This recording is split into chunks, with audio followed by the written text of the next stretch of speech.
మరి దాదాపు 80 సంవత్సరాలుగా వస్తుంది స్వాతంత్రం సిద్ధించి.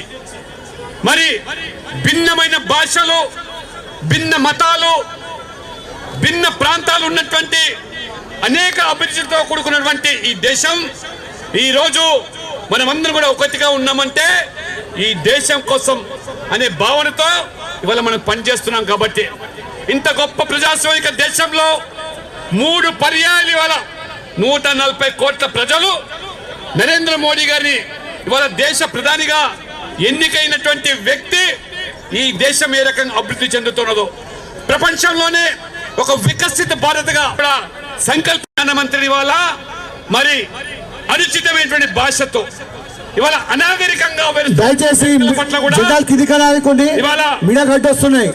ప్రజలను అప్రమత్తంగా ఉండాలి. ఈ దేశాన్ని కాపాడుకోవాలి.